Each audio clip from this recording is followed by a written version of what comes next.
Nodeflux is the first and largest vision AI company in Indonesia. We create and develop modern technology that helps solving complex issues of modern world with our vision to grow and inspire through passion for technology and innovation. An effort to drive Indonesia become a pioneer with excellent competence through the masterpiece made by the nation's youth. Local innovation, with global breakthrough. The only Indonesian company that recognized in NVIDIA MSPP Top 24 Global AI Companies, and the first Indonesian AI company delivered face recognition that's certified and listed in on the US NIST leaderboard.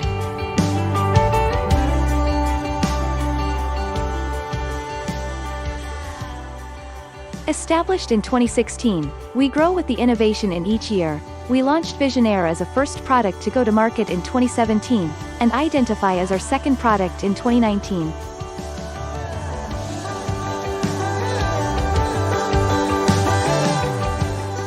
Changing from service to principle, Nodeflux served governments and enterprises with B2B2B and B2B2G as our business models.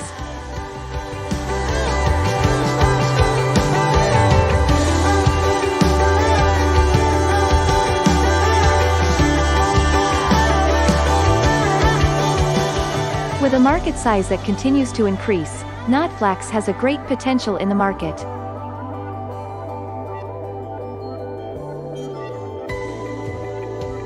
Empowered by Vision Artificial Intelligence, we develop Vision Air and Identify. Vision Air is a computer vision platform that provide image processing computation both for stream and snapshots based on selected analytics. Targeted for developers and system integrators to build solution.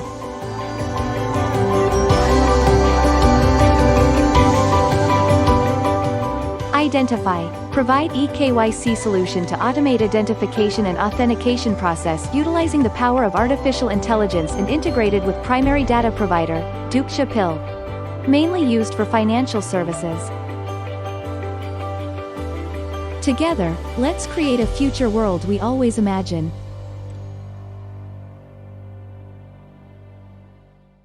Saat ini, lebih dari 171 juta penduduk Indonesia telah menggunakan internet. Dengan konsep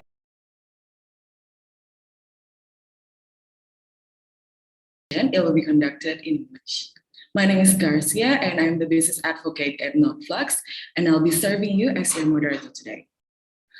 This time we will be discussing about AML and PAP in EQIC due diligence, EQIC due diligence process, and identify technology that can assist as a preventive process itself for financial regulators and government to prevent unlawful use, money laundering, theft, and other illegal activities. And as we know, digitalizations within financials and banking industry are fastly growing in these past years, especially since the pandemic started. It's stimulated to be more critical yet flexible when it comes to EKYC process. But how exactly they can be sure that the person they're dealing with is secure enough for both either the institutions itself and their potential customer? And is there any institutions that will help them? Fortunately, there are plenty third parties with needed expertise that will assist them. Yet, it can only be performed by trusted third party that comply with national financial regulator, such as Indonesia with OJK. Moreover, with the help of face recognitions, it could sharpening the identification's quality for EQIC due diligence value. Nevertheless, how exactly financial banking industries can define the right act for anti-money laundering and politically exposed person? Thanks to our partner SPay and CG2 for bringing our honorable speaker today. We'll be hearing the related explanations from Mr. Sachin Bising, Director of Partnerships and Risk and Compliance by Asia Pacific Dow Jones, as the most updated high-risk database globally related to AML compliance matter. Mr. Sachin Bising looks after risk and compliance solutions for Dow Jones in Asia Pacific. As a part of his role, he works closely with the regulators, financial institutions, industry associations, legal and compliance professionals. He has significant experience in compliance solutions, focusing especially on AML, anti-corruption, and third-party risk management. He regularly engages with international banks, such as capital market intermediaries, fintech firms, insurance companies, and other financial institutions on AML compliance matters, and works closely with his client to navigate this matter. Mr. Sachin also started his career in news and information industry in 2006 with CNBC TV 18 Groups. He holds an MBA in finance and is a certified anti-money laundering specialist, which is exactly the persons that we need to explain us more to understand this session. Now, without further ado, please welcome Mr. Sachin Bising, and the floor is yours, sir. Thank you so much, Garcia. And it's a pleasure today to join everyone and talk about a topic which is so close to my heart. I have spent just over a decade and I've seen how AML KYC regulations and screening has evolved around the region in Asia Pacific. So what I wanted to do today is to just quickly introduce our company and also then just talk about some of the top challenges and best practices that we have witnessed across the region as well. So without any further ado, I'll just quickly, who we are. Our expertise lie in, I represent Dow Jones Risk and Compliance, and our expertise lie in anti-money laundering, anti-corruption, sanctions-related issues, fraud, and supply chain risk. We have a strong globe across globe, but we are very, very strong, especially in Asia Pacific, because of the local coverage and local nuances that we cover. We have a global coverage, 24/7 across all the world, across the globe, and that's what some of our clients demand when they're looking for AML compliance. And in terms of when it comes to compliance matters, data quality is of top importance to our customers. Because if we miss something, which means our client will miss something, that would also have a compliance and legal obligations. So we are one of the first providers in the market who got ourselves ISA 3000 certified. And for us, it's very important to make sure that the database that we provide is updated, accurate, and complete. So enough about that, our company. I'm just gonna jump right into some of the top challenges people usually face. The number one is political exposure. What do I mean by that? How to define PEP is one of the top questions we get all the time, because if you are a company or a financial institution, say based in Indonesia, and you are a multinational organization, you have branches in Europe, America, and all over the world, how do you define PEP? Do you look at global definition, or do you look at local laws? How do we clearly define, and where do you draw the line? Because is every person who works for government PEP, or is the person senior enough to be qualified as PEP? So where to draw the line is some of the questions we get all the time. So one of the things people always look at is Financial Action Task Force, which is the global watchdog for AML-related issues, and they talk about politically exposed people being someone which is entrusted with a prominent function by international organization. And for that matter, the PEP definition itself has evolved. So it was always about only foreign PEPs, then it evolved to include domestic PEPs, and now it talks about international organization PEPs, which are like organizations like FIFA, and their senior officials are also considered PEP now. So what are the things as a financial institution needs to do in terms of procedures? First, we need to have a procedure in place to identify PEP. And once identified, there are a lot of additional documentation that you need to do, like in terms of identifying source of wealth and funds, and get senior management approval before you can onboard a PEP. But how do we identify a PEP? And where do we draw the line? What we do is at Dow Jones, we provide a clear PEP definition from head of state to local public officials and everyone in between. So having a clear definition that who we qualify as a PEP will help you explain it to your regulators and auditors to say, one, are you screening against PEPs? You say yes. How do you define PEPs? This is how we define PEPs.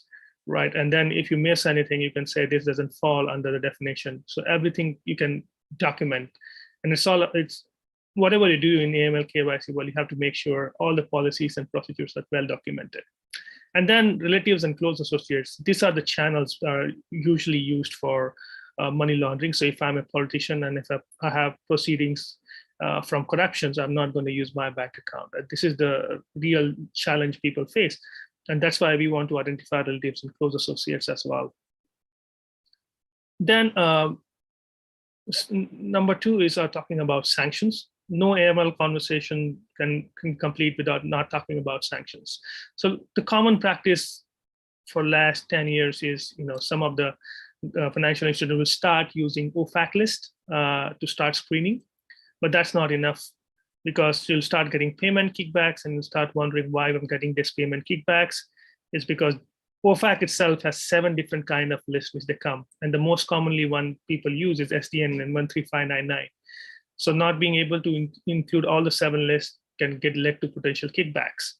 Apart from that, what makes things more complicated is OFAC 50% rule.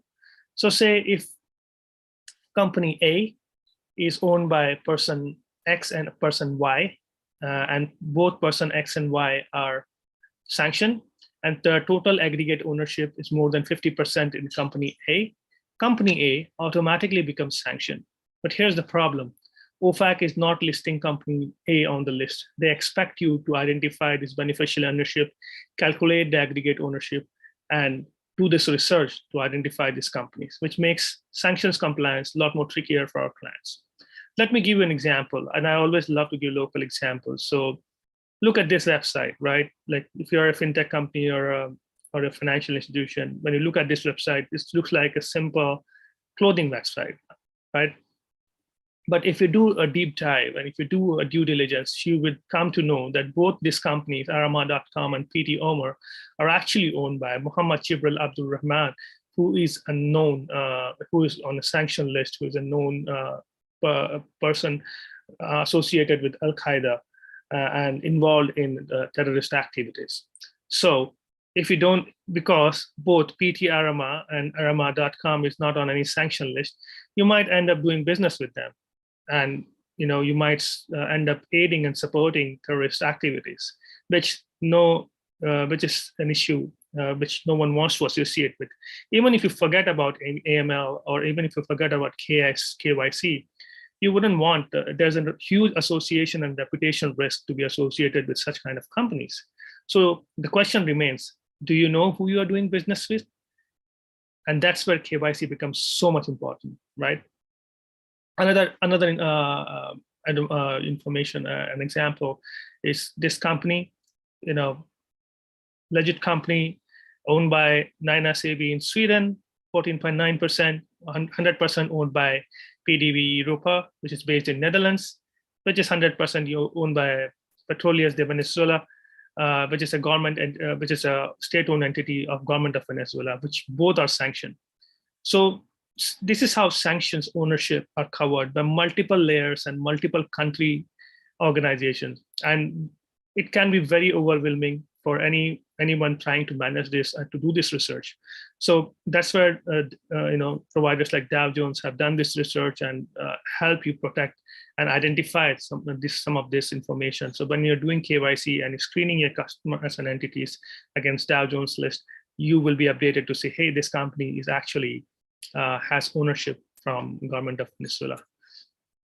And then and this, all the coverage needs to be global. Of course, there are local list coverage as well. Every government comes out with their own set of local blacklists, but there are global sanction list and official list as well, like Interpol, Red Notice. So all of this needs to be aggregated and has to be one-stop shop where you get all this content. In terms of the terrorist financing, one of the best practice is identifying news sources. So regulators always talk about, have you done enough to make sure to avoid this particular risk, right? So one of the steps that financial institutions are doing actively is screening news to identify people who are implicated in terrorist conspiracies or financiers or arrested or charged or convicted in past. These people are not on any sanction list. Another example, meet Abu Hilwa. This person was involved in terrorist activities, not on any sanction list, not reported on any global media, but covered in local Indonesian media, right? So if you're able to identify, if you're just looking at global media, you might not identify this person. But if you have understanding of local language and local sources coverage, you will be able to identify this kind of risk as well. And that's why we at Dow Jones help our customers screen global news by screening 32,000 sources for 200 countries in 26 different languages to identify this kind of risk, which includes financial crime, organized crime, corruption, trafficking, and terrorism. And this is most common challenge, and number one, though it's listed on number 4 on my presentation, is the number one challenge. And what is a false positive? Meet Muhammad Khan. This is the most common name on our database. This is a very common name across the world. If you're doing screening and AML KYC, chances are, if your client's name is Muhammad Khan, you will get thousands of matches. That means your team will be spending thousands of man hours just to find out that this Muhammad Khan is not the same Muhammad Khan, which is on the database. And that's a challenge. And because you have invested thousands of hours just to identify it's a false positive, right? So that's why the best practice to do is to identify secondary level identifiers like date of birth, middle name, original script name, place of birth, which can help you. This is a common example, one of the example of one of the profiles that shows you what a second level identifier coverage looks like. And it's important to have date of birth, ID numbers, if there are any images available, which will help you ascertain whether the person who has come to do business with you is the same person who is on a blacklist. So what typically our clients would need when they're doing AML KYC is a one complete list that gives them a global coverage of sanctions, adverse media, and politically exposed people, which can help them so that they don't have to do research and download different lists, and download different sources, news sources, right? All the work done and one complete, and that will help you, efficiently manage your AML KYC from data point of view. That's my short presentation today, and I'm happy to take any questions if you guys. Thank you so much for your time today. Okay, thank you so much for them as well, Mr. Singh. And thank you for sharing with us. And there's a lot of highlighted points that I would love to discuss with you. And meanwhile, for the audience, please do insert your questions on the live chat box that we will bring up later on in the sessions. And after my discussion with Mr. Sachin, there will be 5 minutes demo that was provided by our partners, CJ Pro. Okay, for Mr. Sachin, you were referring to the global research points before. How this cycle works for Dow Jones to update the database. Is it automatically by a certain timeline, or it's triggered by the event? So if there are some things that heads up to the list or blacklisted situations that it's updated, or how? Could you explain to us? Sure. I think it's also, there are a couple of things, right? Sanctions is the most critical database for our clients. So that's updated 3 times a day. So we have officers who follow the Sun model. So we have officers in Asia, Europe, and Americas. So, when like Americas goes to sleep, Asia wakes up. And then when Asia goes to sleep, Europe wakes up. So we are constantly monitoring this, both by using technology and human resources to make sure that everything is updated correctly and in a timely fashion. So sanctions is updated 3 times in a day because that's the most critical one. And then we constantly monitor media on a daily basis as well to make sure if any of this coverage related like terrorism, corruption, financing, terrorist financing, or trafficking, if there are any news related to those, who are the individuals or entity associated with those news, and we create a profile on that on a daily basis. Triggered by events would be, a great example would be for PEPs, because PEPs don't change on a daily basis. but if there are any elections happening in certain country, so those are the changes, I would say, the good example, which are triggered by events. So as I said, we're monitoring those risks 24/7, updating on a daily basis. And we are deploying both, like we crawl websites, we have advanced machine learning and AI systems to make sure that everything we get is in correct connotation and identified correctly. And then we have an additional layer of human editorial, which comes into play to provide the most quality content and a most updated manner. Okay, well, that's a really good point. So we know for sure now that it's really, really highly updated by the timeline that you just explained it to us. And then the next one, you were mentioning about the false positive in a sanctions area before. And what is actually the best way to manage false positive? And also there's also an issue within a fake news these days. And regarding to those false positive situations and in fake news, how to manage that actually in the best way possible for the financial institutions and also the banking industries? Thanks so much. That's such a critical issue. Thanks for raising that. I'll start with the fake news issue. Right. Obviously, it's becoming a big issue, fake news, and it's been talked about across the world as we speak. So it's become more and more important where you're getting your information from. Is the trust, is the source trusted? Is the source credible, right? So what we do at Dow Jones is obviously we are the publishers of the Wall Street Journal, one of the #1 newspaper and trusted brand across the world. Obviously, we have content from Wall Street Journal. We have editors who curate sources. When I say 32,000 sources from 200 different jurisdictions, these are all curated sources. These are not blogs where anyone can implicate anyone. These are very credible sources. It goes through a very tough quality process which are the sources selected to go into our database. So that's why we say we don't cover the whole world, because there are so many sources which we cannot trust. So where you're getting information becomes very critical. So I would say rely on trusted sources, rely on credible sources, because if you search for the common saying in the industry is, if you search for a lighter on Google, you will get 1 million matches. Yes. So there's so much noise, and you need to cut through the noise, and that's where it's very important. And when speaking of cutting through the noise, obviously false positives is another challenge.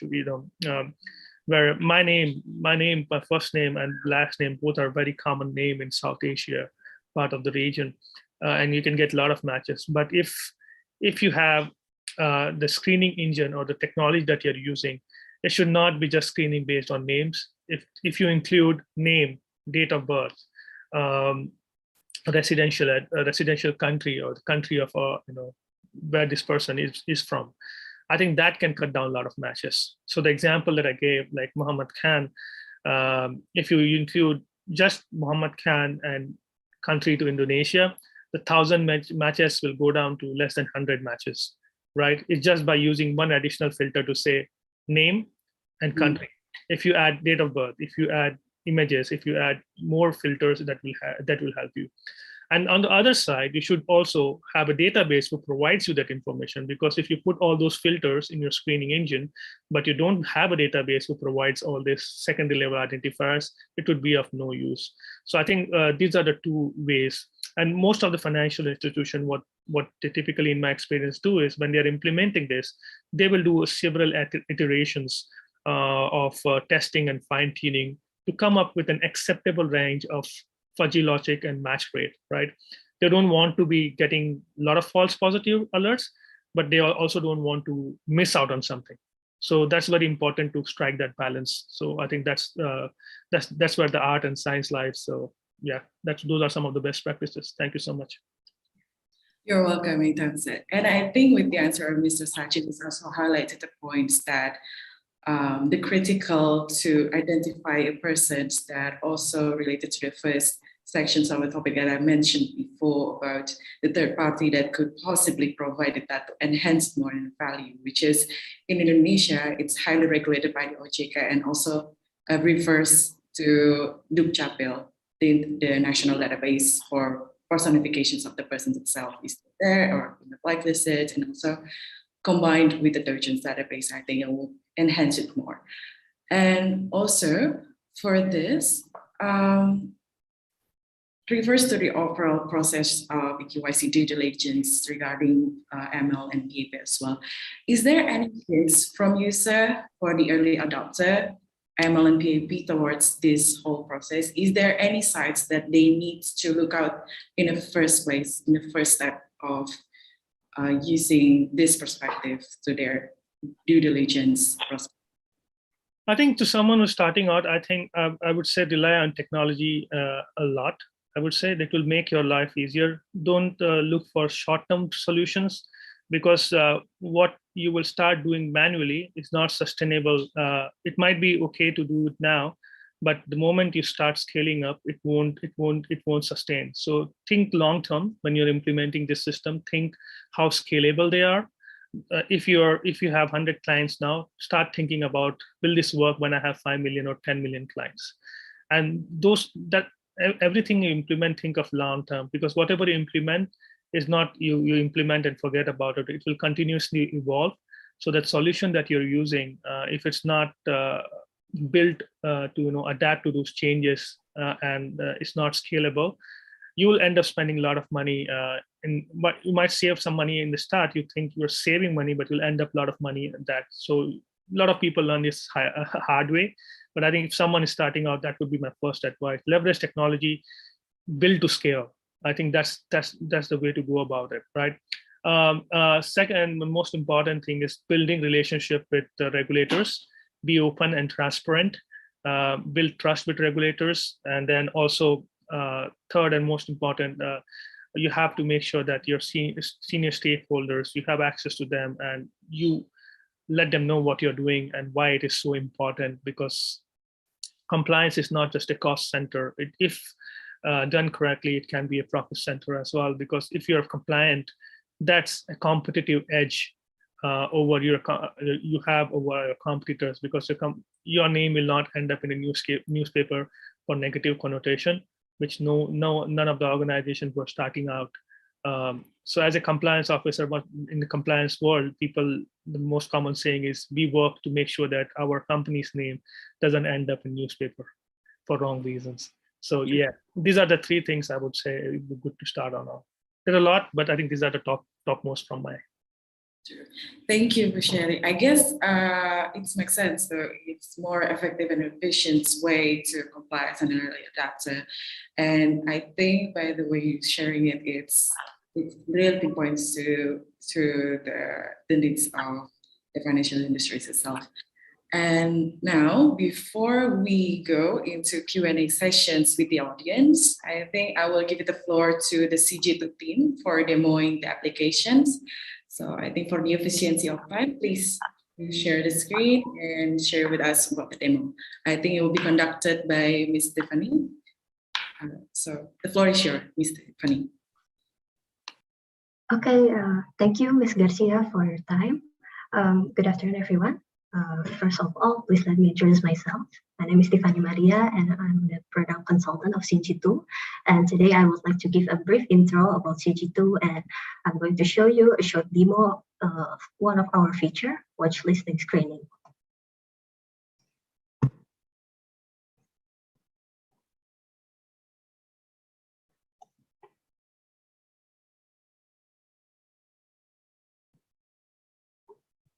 Okay, so CG2 is one-stop supporting solution for AML and CFT procedure, and we are here to enable every financial service provider in detecting high-risk customers, the individuals and organizations on customer due diligence process. And we are the first regulatory technology in Indonesia that recorded in OJK as the IKD. And these are our features in CG2.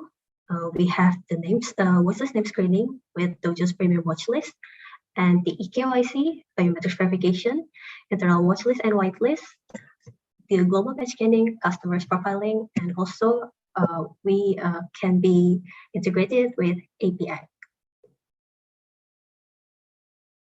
And this is the due diligence journey on CG2. And we provide biometrics verification feature, which is equipped with the Identify from Nodeflux.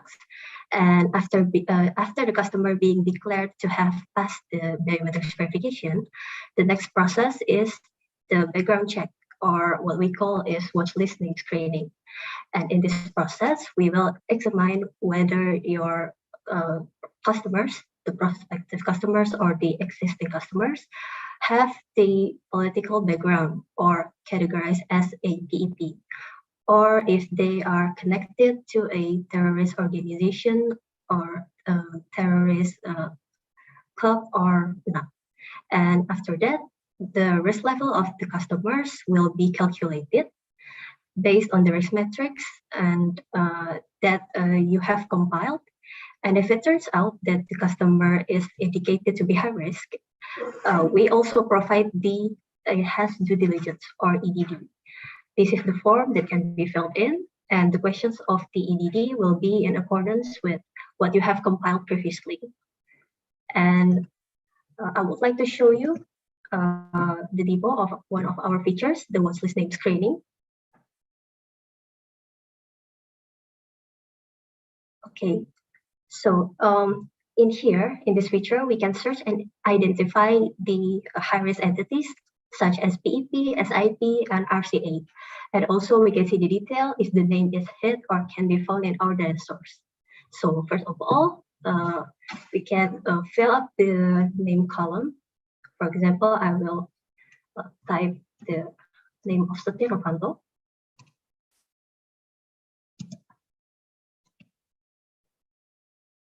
And then we can set the similarity percentage, and it's by default 90%.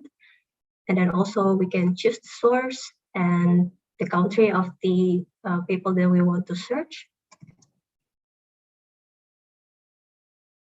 And for the column of year of birth, this is optional, can be filled or can be blank. So after all is done, we can click the submit button in here. And if the name is hid or can be found in our data source, the result will be displayed in this result table. And we can see the birth date, country, and the status category of the person. So for Setia Novanto, we can see that the status category is SIP, which means that he already has the case regarding the criminal case on financial. And then if we want to see the details about the person, we can click the view button in here. And then the pop-up box will be displayed like this.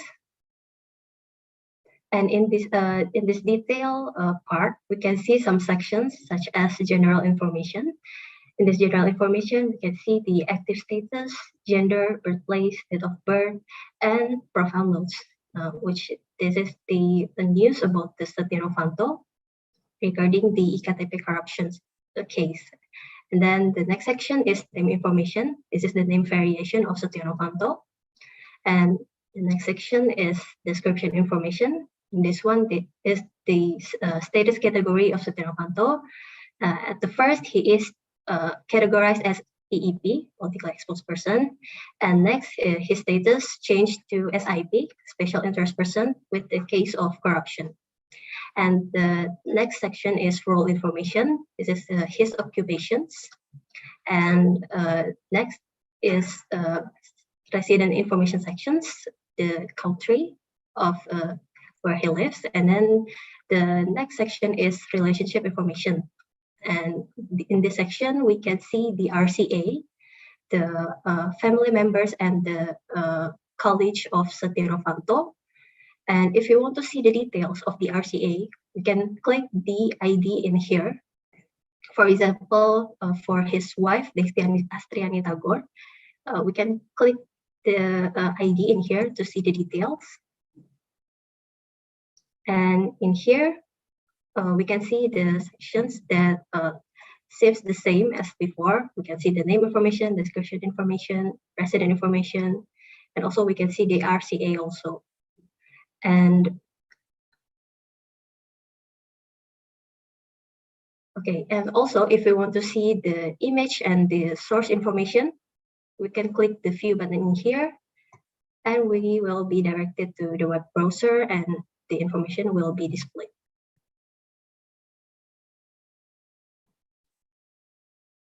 And also, if you want to export all these details into PDF file, you can click the export to PDF button in here, and we will be directed to our web browsers, and the PDF will be displayed like this. And if you want to download the file, we can click the download button and click save.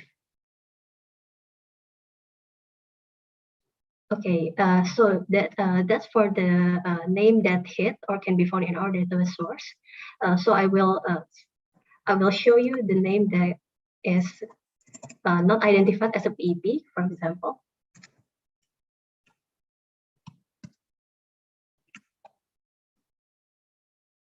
Okay, so this name is the name outside our data source. So I will try to click find in here.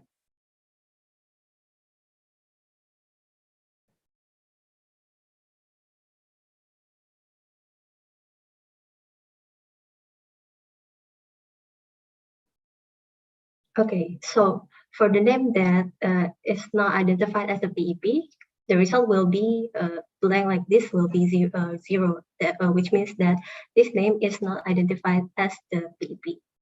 So that's all from me. And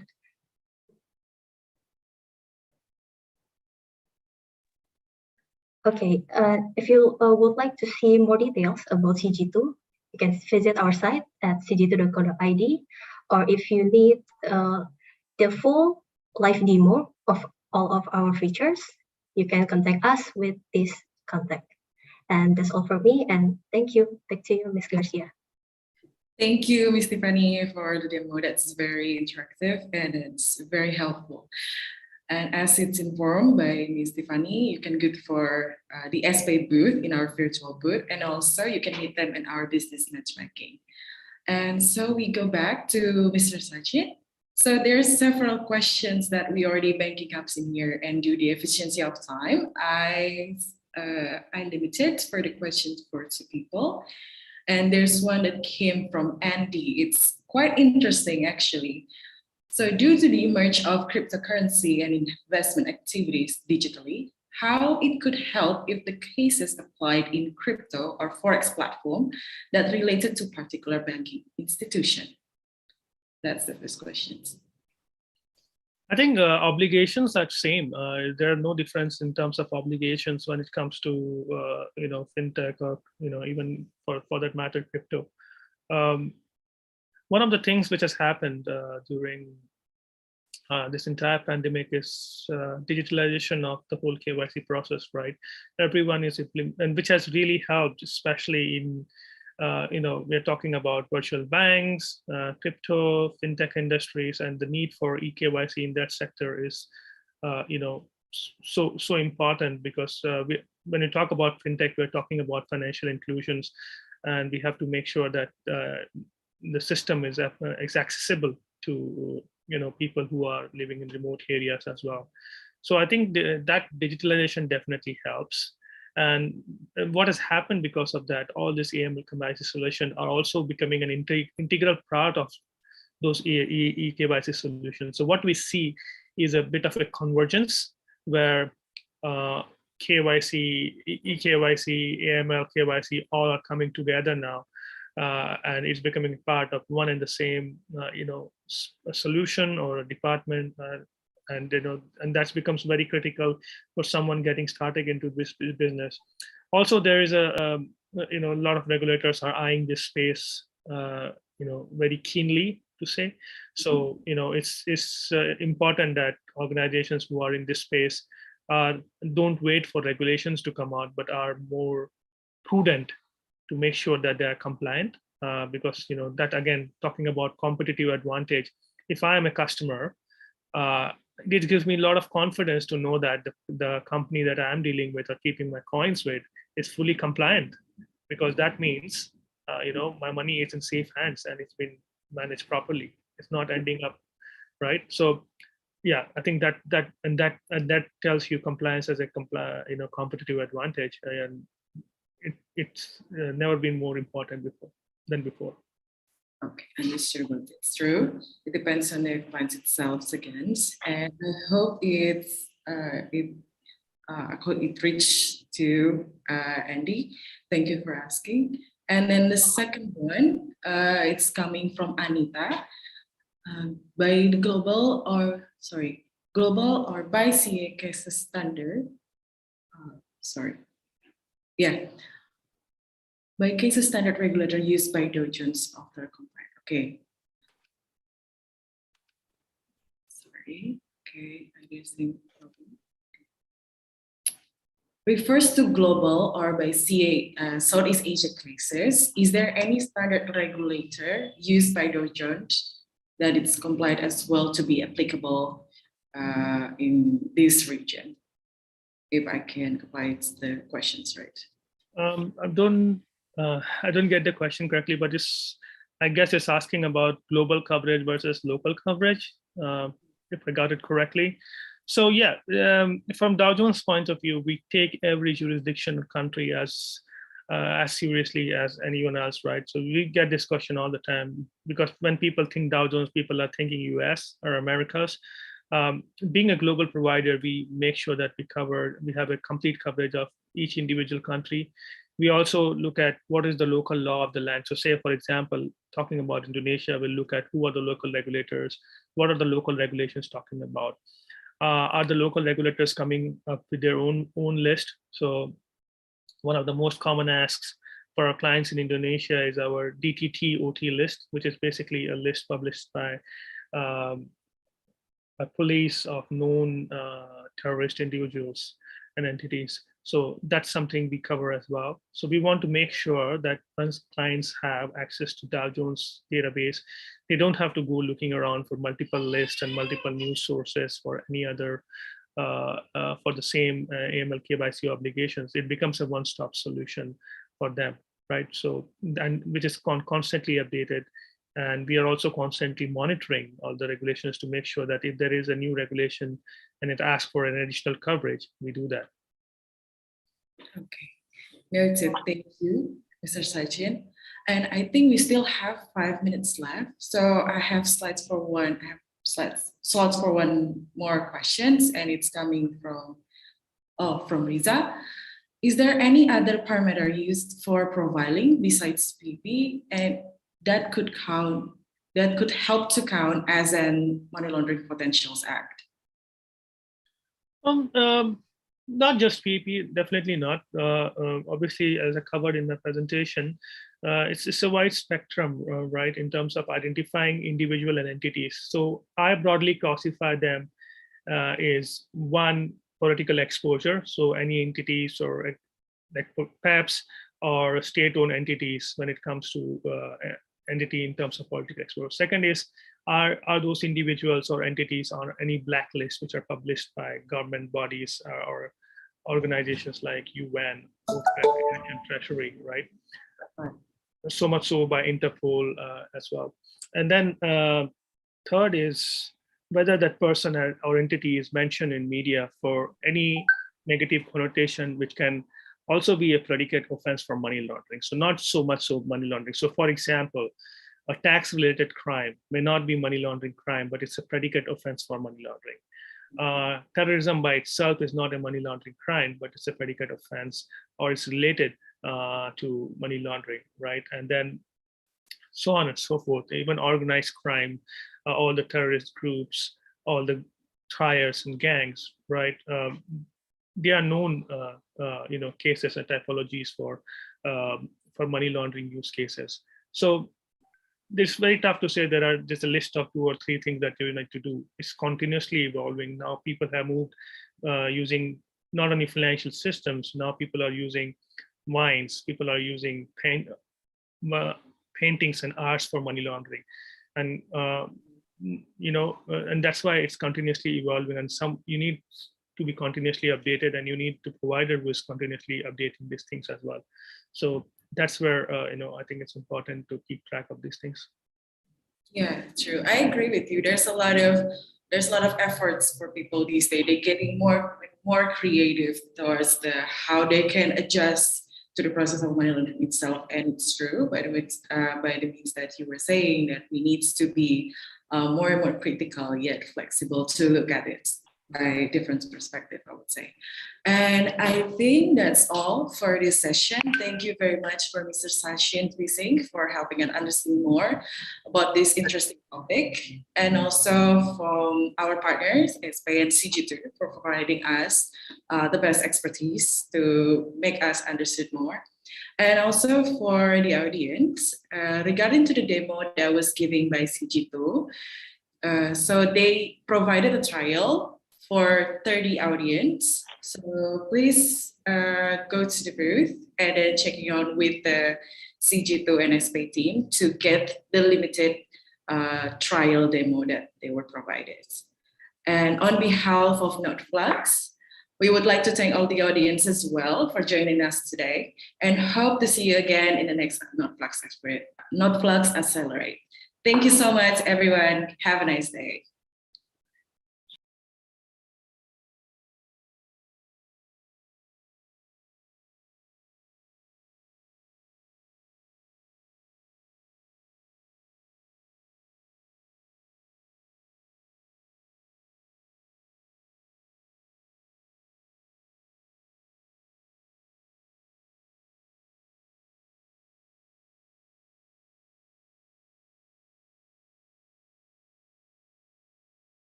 Nodeflux is the first and largest vision AI company in Indonesia.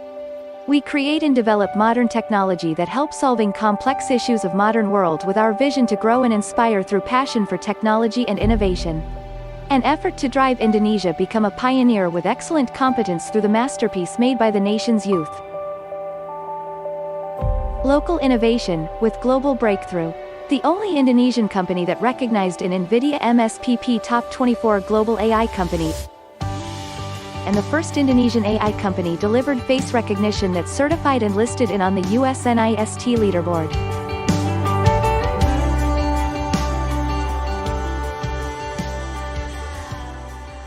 Established in 2016, we grow with the innovation in each year. We launched Visionaire as a first product to go to market in 2017, and Identify as our second product in 2019.